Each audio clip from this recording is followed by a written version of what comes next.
को लेकर भी लिखा है। ये बात मैंने लिखी।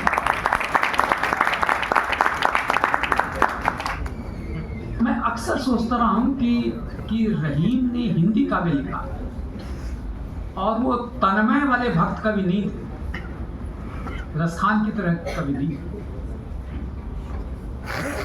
एक तरह से वो हिंदू कवि हो गए अगर, परंतु यहां रहीम वो नहीं है।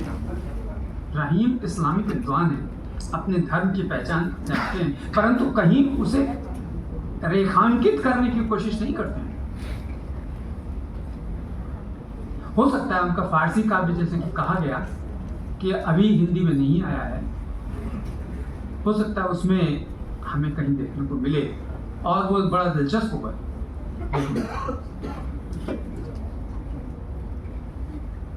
शंभुनाथ जी ने बहुत अच्छी बात कही, गुलदस्ता। हिंदुस्तान एक गुलदस्ता है। इसमें जाहिर है कि हिंदुस्तान में एक जाति तो आई नहीं, अनेक जातियां आई हैं।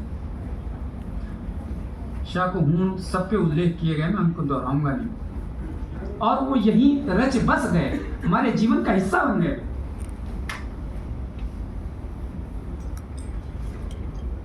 तो जाहिर है कि उनकी भी जो रीत रिवाज, रहन सहन, सब इसी में मिल गई है। इस्लाम तो बहुत बाद में है, माने हिंदुस्तान में तो सबसे पहले तुर्क आए हैं, तुर्क के बाद मुगल आए।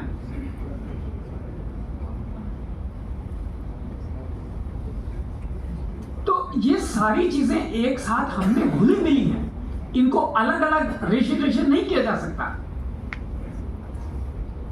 इसीलिए उन्होंने कहा कि हिंदुस्तान तो एक गुलदस्ता है, वो ठीक काम है।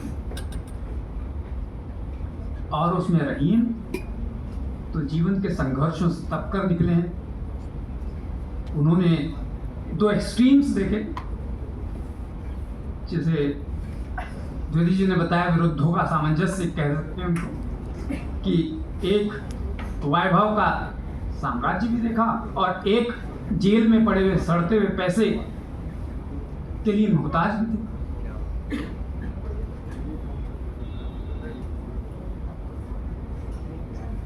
इसी चीज को समझा रहीम ने और दुर्गा भाई ने पिन पॉइंट किया उसको कि पावर डिस्कोर्स को उन्होंने समझा था कि पावर क्या चीज है और उस पावर की तुलना में कौन चीज ज्यादा महत्वपूर्ण है। तो प्रेम ज्यादा महत्वपूर्ण है,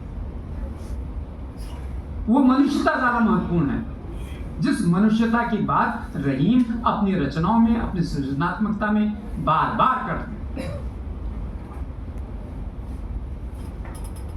मित्रों, मैं जब थोड़ा बहुत रहीम के बारे में पढ़ने लगा, और ऐसा हो नहीं सकता कि हम अपने समय की पॉलिटिक्स को न समझें, अपने समय की आवश्यकताओं को न समझें, तो मैं 1905 में अकबर की पुण्यतिथि पर एक लेख मैंने देखा। भारत मित्र निकालते थे बाल मुकुंद गुप्त साहब 1905 में, और उन्होंने जो अकबर के बारे में लिखा उसके कुछ चंद पंक्तियां मैं पढ़ूंगा। मैं 5-10 मिनट से ज्यादा नहीं लूंगा।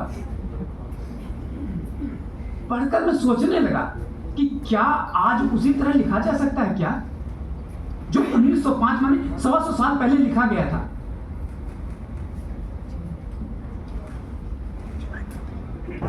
उन्होंने लिखा,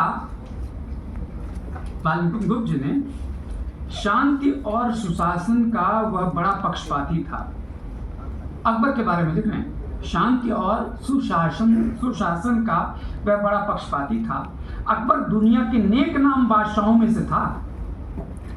उसने नेकी और नेक नामी के बड़े बड़े काम किए, जिनके कारण आज तक लोग उसका नाम बड़े प्रेम से लेते हैं। उसे लोगों ने सुलह कुल की उपाधि दी थी, जिसकी चर्चा हो रही थी, जिसका अर्थ है सबसे मिलकर चलने वाला।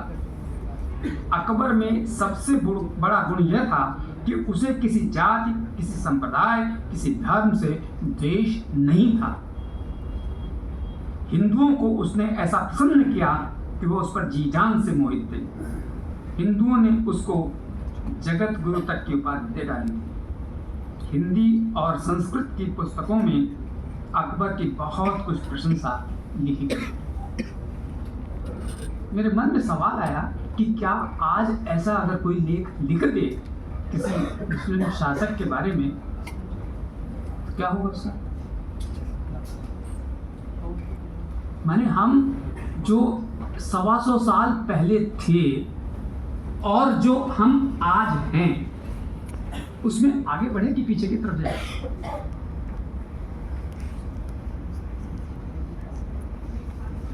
खैर, ये तो रही अकबर की बात। और अकबर चूंकि रहीम से अभी जिक्र हुआ है, बड़े विस्तार से जिक्र किया गया है कि उनके रिश्ते क्या थे, और मैं तो अब भी पुराने ख्याल का हूँ कि जब भी कोई चीज़ शुरू करता हूँ तो आचार्य रामचंद्र शुक्ल को मत्था टेकता हूँ, क्योंकि अभी भी उनसे आगे बढ़कर किसी ने वैसा इतिहास ग्रंथ, हालांकि वो इतिहास ग्रंथ के रूप में लिखा नहीं गया है, उन्होंने क्या कहा, 2 पंक्ति सिर्फ और सारा है सब कुछ। ये संस्कृत, अरबी, फारसी के पूर्ण विद्वान थे और हिंदी काव्य के पूर्ण मर्मज्ञ कवि थे। देखिए, शुक्ल जी बहुत मितव्ययी आदमी हैं। वो फालतू की बातें, फालतू के शब्द, फालतू के लफ्ज़ नहीं करते, पसंद ही नहीं करते हैं। सामासिक संस्कृति आप जानते हैं। उन्होंने कहा वे संस्कृत, अरबी, फारसी के पूर्ण विद्वान थे। पूर्ण से आशा लगा दीजिए। दूसरी बात, इसी को पूरा नहीं किया उन्होंने, इसी में और जोड़ते हुए कहा, और हिंदी काव्य के पूर्ण मर्मज्ञ कवि।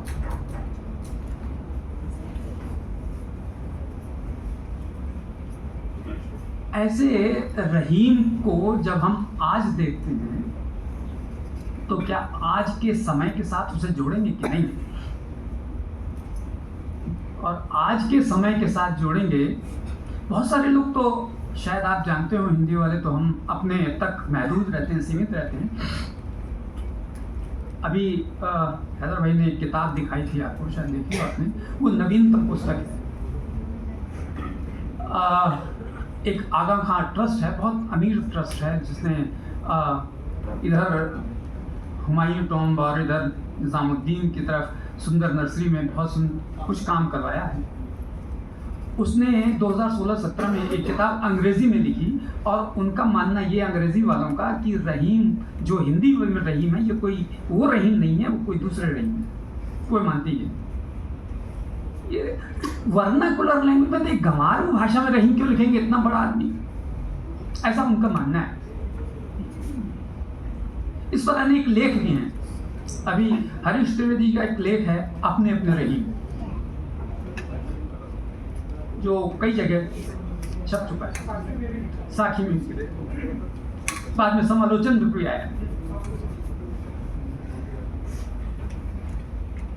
फिर उसके बाद 2019 में जो पुस्तक ये दिखा रहे थे, दोनों मेरे ख्याल से, पहली का तो मुझे ज़्यादा ध्यान नहीं है, दूसरी पुस्तक वाणी प्रकाशन से छपी है जो इन्होंने दिखाई है।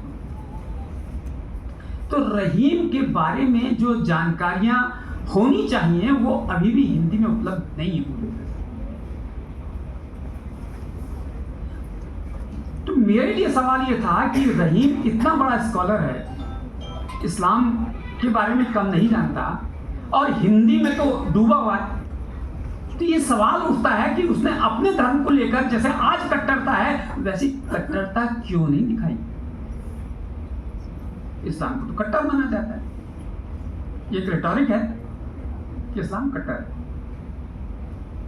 तो वो कट्टरता रहीम में है कि नहीं है?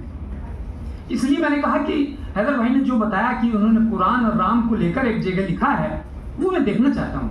अभी उस पर और स्टडी करना चाहता हूँ, करना चाहिए उस पर।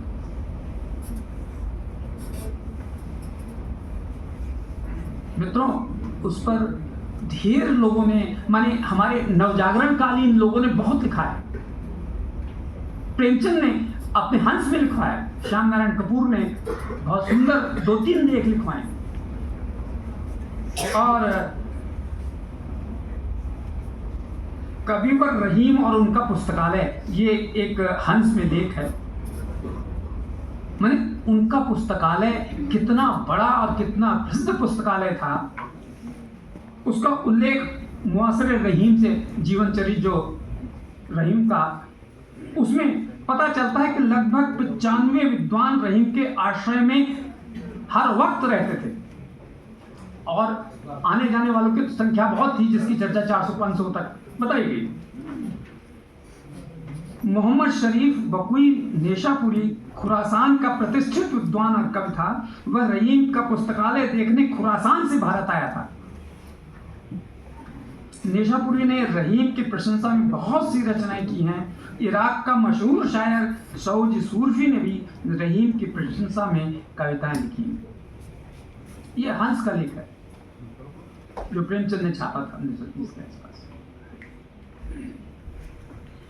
तो अब उनके मैंने कुछ दोहे और पद निकाले थे, आप काफी सुन चुके हैं, उसकी मैं चर्चा नहीं करूंगा, सिर्फ अंतिम बात ही कहूंगा कि वो भले ही कितने ही बड़े रईस और कितने ही बड़े अभिजात वर्ग और कितने ही, पर उनका दिल जो है वो सामान्य जनता के साथ घुला मिला था।